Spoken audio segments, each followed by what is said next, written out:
Bonjour à tous et bienvenue sur ma page YouTube, Une plume pour voler, ou sur ma page Facebook d'ailleurs.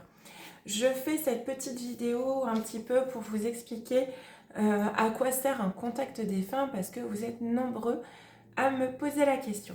Alors ici, j'aborderai uniquement ma prestation, mon cas. On est plusieurs médiums, on n'a pas forcément tous le même leitmotiv, la même fonctionnalité, on va dire. Donc j'aborderai ici uniquement ce qui me concerne personnellement. Alors moi, dans mon but, le contact défunt est principalement pour un accompagnement au deuil. C'est-à-dire que le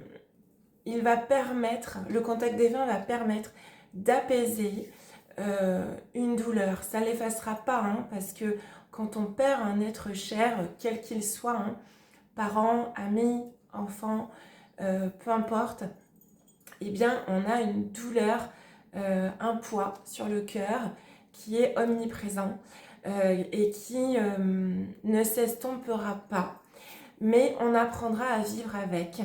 Il y a tout un processus. Alors on dit faire un deuil, je ne suis pas forcément trop d'accord avec cette expression qui n'est pas forcément bien adaptée. Mais le temps joue beaucoup. Le temps nous apprend à vivre avec, à vivre autrement, à apprendre avec cette absence qui devient un peu une présence en fait. On apprend à s'accoutumer à l'absence de la personne. Le but du contact défunt est vraiment de vous permettre de comprendre que quelque chose persiste, non pas pour vous apporter des preuves de l'existence de l'au-delà, pas du tout, parce que le ciel ne demande pas de preuves, mais pour vous montrer qu'une essence persiste au-delà du voile et que l'amour que vous vous êtes porté les uns pour les autres continue d'exister et que cela ne s'oublie pas, cela ne s'efface pas. Cela permet du coup de vivre l'absence avec plus de légèreté. Je ne sais pas si le mot est trop adapté, mais ça permet d'y arriver de manière plus facile, on va dire. Alors, il y a des pertes qui sont beaucoup plus dures que d'autres, des pertes dont on va se relever plus facilement, et notamment d'autres qui seront plus difficiles à appréhender. Il n'est pas dans l'ordre des choses de perdre un enfant, et c'est vraiment quelque chose qui casse une personne, qui la détruit, et il est courant qu'on perde l'élan vital. Donc vraiment le contact défunt ici, il trouve tout son sens. J'ai eu récemment un contact défunt vraiment magnifique avec une maman et sa jeune fille qu'elle a malheureusement perdue dans des conditions tragiques. Et là où la démarche était très belle, c'est que cette maman ne venait pas pour avoir quelques preuves que ce soit. Elle venait le cœur ouvert, sans s'attendre à quoi que ce soit, mais en s'attendant à tout. C'est ce que je dis souvent dans les conférences. Ne venez pas avec un but précis, une envie précise, un mot précis, un signe précis, parce que souvent, celui-là, vous ne l'aurez pas forcément tel que l'on croit. Mais vous aurez plein d'autres signes qui sont tout autant importants. Et donc, cette dame a vraiment eu une démarche qui, moi, m'a émue, parce qu'on voyait vraiment que c'était une démarche pour comprendre que sa fille, même si elle n'était plus là, existait quand même. Donc voilà, pour vous dire que le contact défunt, pour moi, c'est vraiment un accompagnement au deuil dans sa fonction principale. Après, quand le deuil ou le décès est beaucoup plus lointain et qu'on n'est plus dans cette phase d'émotions qui sont éprouvées et éprouvantes, eh bien ça permet d'avoir du soutien de ces êtres chers qui sont passés de l'autre côté. Alors par contre, ce que je ne fais pas du tout, c'est régler les comptes, des histoires d'argent, des histoires d'héritage.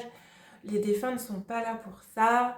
Eux, ils sont passés de l'autre côté. Ce sont des choses qui vous concernent, vous et uniquement vous, les vivants. Voilà.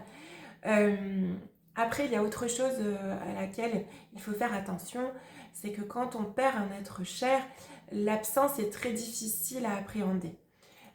Et du coup, on peut avoir tendance à vouloir établir des contacts de manière très régulière pour justement maintenir cette présence que l'on n'a plus. Alors ça, il faut y faire très attention parce qu'on peut tomber dans une forme d'addiction, on peut tomber dans un deuil qui va perdurer en fait et dans lequel on n'avancera jamais. On va rester dans sa douleur et demander des contacts un petit peu à outrance. Alors outrance, c'est quoi? Moi, dans ma pratique, je demande à ce qu'on fasse un contact défunt par an, puis pas plus. Voilà, puis je vous vois 3-4 fois et après on arrête. Voilà. Mais là, quand je parle à outrance, je pense à une personne en particulier que j'ai vue régulièrement dans des conférences auprès d'autres collègues et auprès de moi-même. Et quand elle vient en conférence en public, elle s'inscrit toujours, a toujours des messages.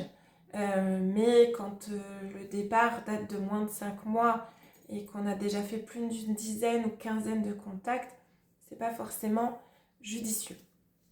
Pourquoi? Parce que le défunt de l'autre côté a aussi d'autres choses à faire.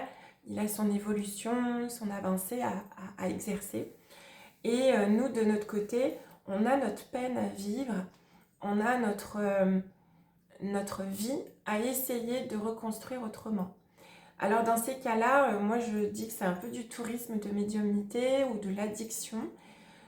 Et ça, je ne l'encourage pas du tout. Alors certes, j'entends la peine et j'entends ce besoin viscéral d'établir un contact de manière régulière, mais c'est complètement délétère, c'est complètement néfaste pour le vivant qui reste ici. Donc dans ces cas-là, moi je refuse, je ne vous prends plus. Et surtout, je vous encourage à vous faire accompagner par n'importe quel thérapeute que ce soit, ou n'importe quelle manière, une activité sportive, quelque chose qui vous fait du bien. Mais il faut aller rentrer dans les émotions qu'on traverse, les vivre pleinement. Parce que se raccrocher au défunt, ce n'est ni positif pour vous, mais lui a besoin aussi d'avancer de son côté. Voilà. Alors pour ceux qui me connaissent, je suis un peu crue, je suis un peu directe, mais j'espère que vous avez saisi l'essence de ce que j'essaye de dire. C'est que oui, le contact défunt, c'est important, ça vous permet de vous aider, mais tout est question d'équilibre et à faire avec parcimonie. Parce que c'est un peu comme un gâteau qu'on va manger très régulièrement. Au bout d'un moment, on s'en lasse. La comparaison n'est peut-être pas forcément bien choisie, mais vous savez, quand vous faites quelque chose avec régularité, eh bien, ça n'a pas la même essence, la même valeur, la même intensité que quelque chose que vous faites de manière ponctuelle.